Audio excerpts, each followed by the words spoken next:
Estúdios da TV e Rádio Jornal, Gabriel Campelo, contador e conselheiro do TARF Cefaz Piauí. Gabriel, vamos tentar simplificar para os nossos ouvintes telespectadores o que de fato aconteceu ontem na Câmara. Para a gente, por exemplo, que vai ao supermercado praticamente todo dia, a gente tem ali a carne que subiu nessa reta final do ano. Essa reforma tributária, ela já está valendo? Quando é que começa a valer de fato essas modificações? Todo mundo reclamando do preço da carne, reclamando do preço do peru também. Agora no final do ano cresceu muito, né? Tem muitos itens aí que estão doendo no bolso. Bom, primeiramente, boa tarde a todos, agradeço o convite por estar aqui, é uma satisfação enorme poder estar aqui e contribuir, compartilhando conhecimento com todos, principalmente num assunto como esse, que tem sido bastante destaque, não só nessa semana, de fato, ontem para hoje está muita repercussão, mas desde o ano passado a reforma tributária está tendo um destaque enorme, né? É um dos principais assuntos do ambiente tributário desde a Constituição de 88, então é um marco na história do Brasil esse processo que nós estamos passando. Mas respondendo, Denis, a reforma tributária não estava valendo ainda. Na verdade, o que foi aprovado ontem, como você bem citou, foi a regulamentação de um projeto de lei que, de forma mais simplória, para exemplificar, ela estava regulamentando os detalhes da reforma. A reforma já tinha sido aprovada no ano passado. No final de dezembro do ano passado, a reforma já tinha sido aprovada pelo Congresso Nacional.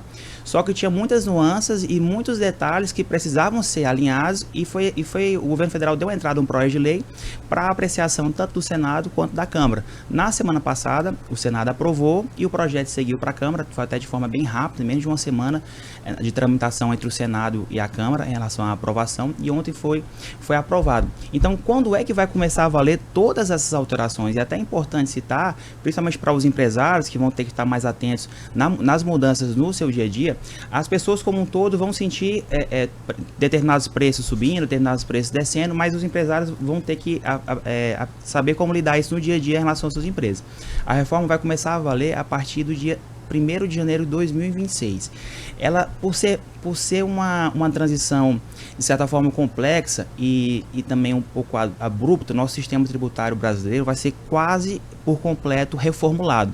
Então, seria muito complicado o governo, de repente, do dia para a noite, mudar tudo, né? Então, as pessoas, as empresas vão ter um longo período de transição, de adaptação para esse novo formato. E esse longo período se inicia no dia 1º de janeiro de 2026 e vai até o dia 31 de dezembro de 2032. Então, vai ter alguns anos aí e ano a ano as mudanças vão aumentando. Já está prevista o que vai mudar ano após ano. A partir de 2027, por exemplo, 26 vai ser mais um ano de testes. O governo vai estar testando alguns impostos, vai estar testando alguns modelos, alguns sistemas que têm que ser utilizados pela Cefaz, pela Receita Federal.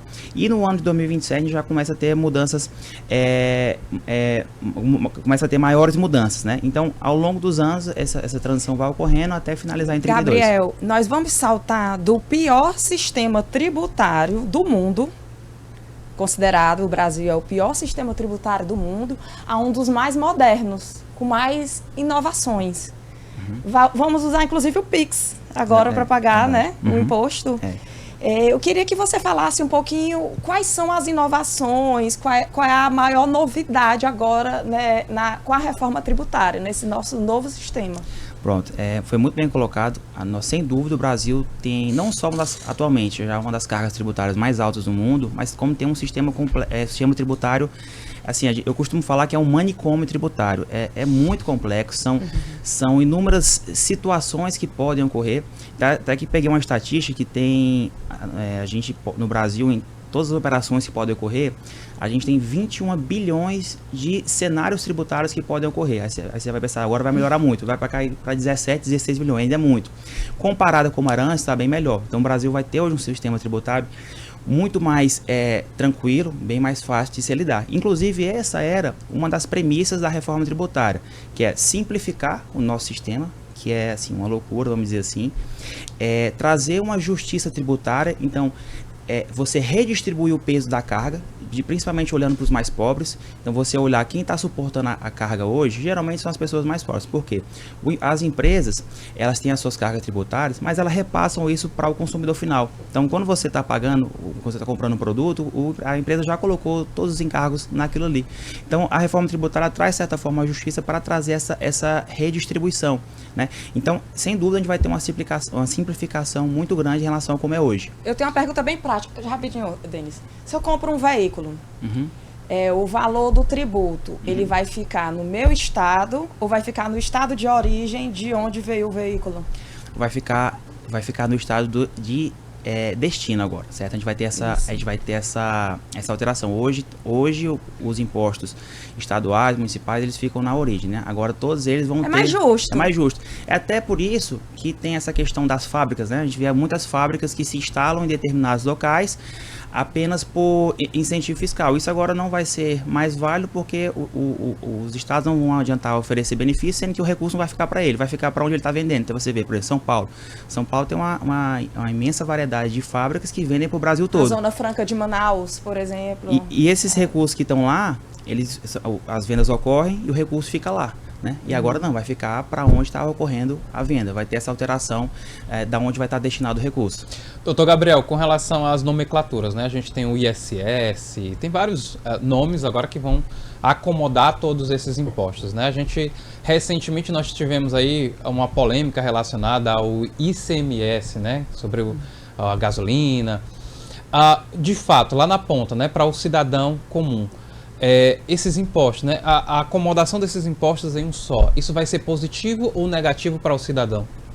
Olha, sem dúvida vai ser mais positivo. E até para a questão de transparência.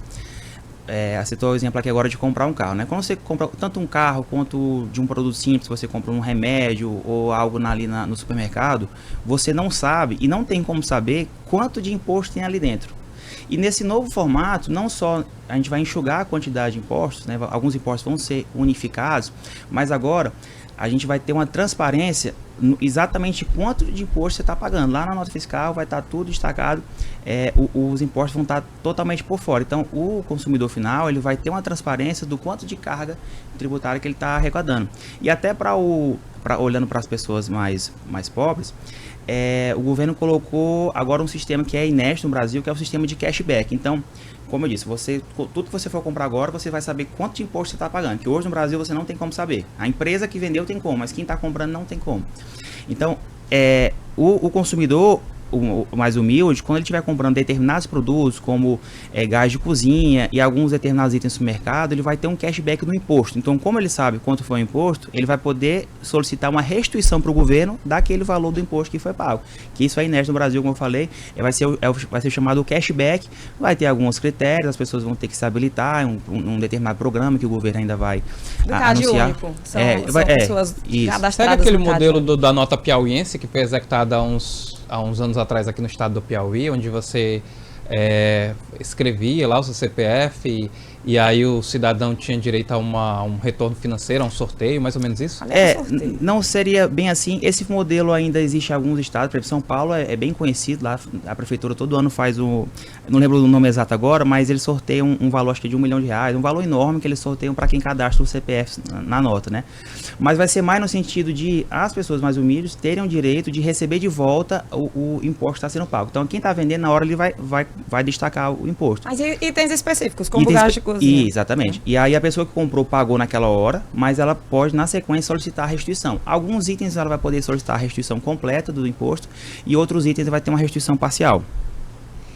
Tá a questão da isenção de tributos, produtos da cesta básica. Vamos lá para isso, que é um dos temas que estamos na reta final do ano, com a carne lá em cima, né? Com os valores lá em cima. E é o que mais o povo quer saber mesmo, da cesta básica, o que impacta na minha vida, né? No meu dia a dia de fato. Como que a reforma tributária vai poder me ajudar, me auxiliar agora? Pronto.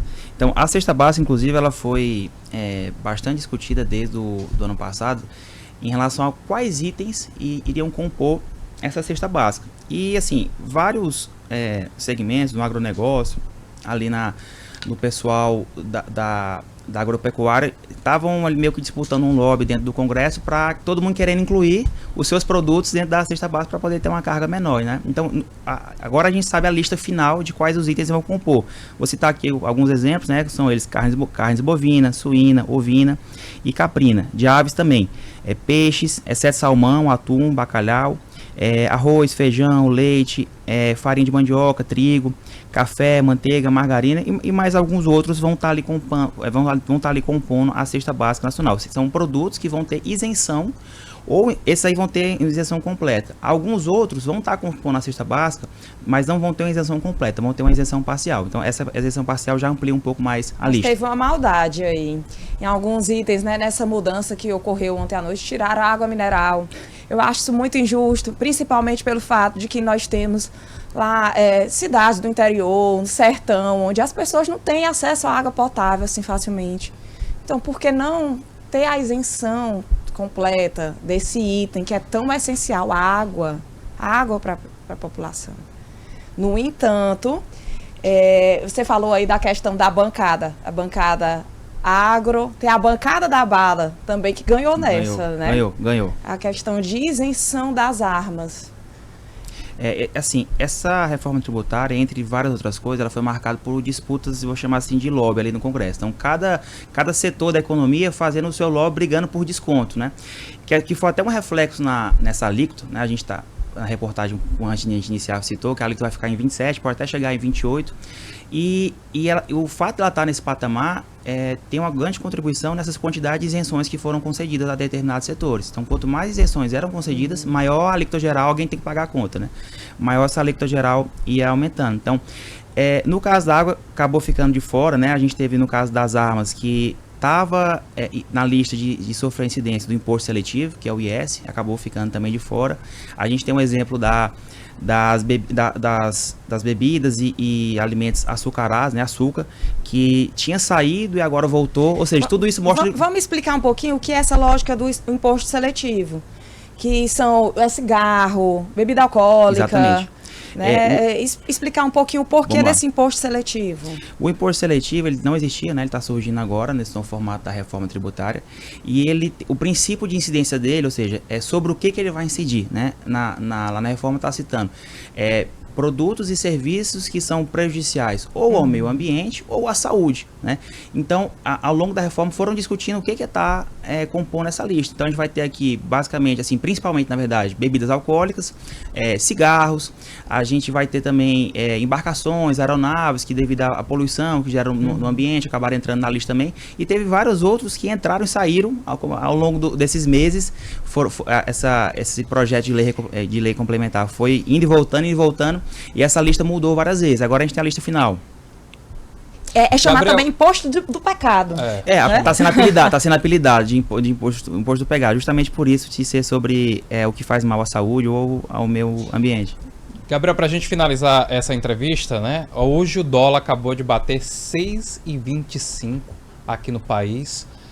Nem na pandemia a gente teve um valor tão excessivo assim do dólar. Rapidamente, o que é que está gerando esse aumento? E se isso já vai ser sentido na ponta, né? No preço do arroz, do feijão, das massas, no posto de combustível, pelo cidadão brasileiro nessa reta final do ano. Será que a reforma tributária agora tem como contribuir para dirimir essa situação, né? Para pelo menos melhorar ou amenizar essa situação? Porque há uma preocupação, né? A gente está vendo todos os dias no noticiário essa questão, o dólar bateu 6, agora já chegou à casa dos 6,25, o que não era comum. Eu acredito que na história ainda não tinha nem acontecido isso aqui no Brasil. Só para explicar para os nossos telespectadores e ouvintes, Gabriel, o que é que pode gerar com esse aumento do dólar e o que é que está acontecendo no mercado, por que é que está dando esse ritmo frenético à subida do dólar nessa reta final do ano? Excelente. Exatamente isso, o dólar está num patamar de cotação que nunca teve antes, é inédito esse nível, nem na pandemia exatamente, não chegou a esse fator, mas desde o começo do ano ele já vinha subindo, né? A gente no ano passado estava na faixa de R$5, esse ano foi subindo, só que eram subidas modestas, né? Subia ali 5 centavos, 10, e de repente em 2 meses, 1 mês e meio, a gente aumentou ali 40 centavos, foi algo assim fora da curva, vamos chamar assim, né? assim, é muito especulativo. Então o mercado, ele vai observando o que está acontecendo, principalmente em relação a medidas tomadas pelo governo federal, que é sempre o que pesa mais em relação à cotação do dólar. E o mercado especula, né? Então, por exemplo, a gente teve agora, foi registrada a maior fuga de capital estrangeiro, ou seja, empresas estrangeiras que investem no Brasil, foi a maior fuga de capital nos últimos 8 anos, porque elas não estão enxergando como positivo o cenário econômico brasileiro atual, né? E isso inclui também, segundo as especulações que ocasionou isso, algumas medidas que o governo federal tem tomado e os investidores não estão muito contentes, né? O que eu vejo que impulsionou isso, há cerca de, não me recordo agora, 2 ou 3 semanas atrás, uma série de medidas de pacotes fiscais que o governo apresentou para conter o déficit público. Então, o déficit público do Brasil, a dívida pública do Brasil, estava aumentando, certo? Num ritmo agressivo. Então, o governo precisava tomar medidas para conter, para reduzir as despesas, fazer uma contingência dos gastos e melhorar o resultado ali da economia brasileira. E as soluções que o governo propôs não foram muito bem vistas pelo mercado. Então, o mercado reagiu e essa reação no mercado, entre outros fatores, estou colocando aqui como um dos pontos principais, entre outros fatores, gera esse aumento do dólar. Então, é sempre muito especulativo do que está acontecendo no cenário nacional e de como o mercado está enxergando isso, né? Inclusive o mercado estrangeiro, né? Investidores de fora que sempre influenciam na cotação do dólar. Obrigado, viu, Rafael, Gabriel Campelo, contador, e participou agora para tirar todas as dúvidas de você que nos acompanha sobre a reforma tributária. Agora acabou falando também sobre o dólar, né? O dólar que fechou, pelo menos está caminhando para fechar em alta em 6,25 aqui no país. Bom,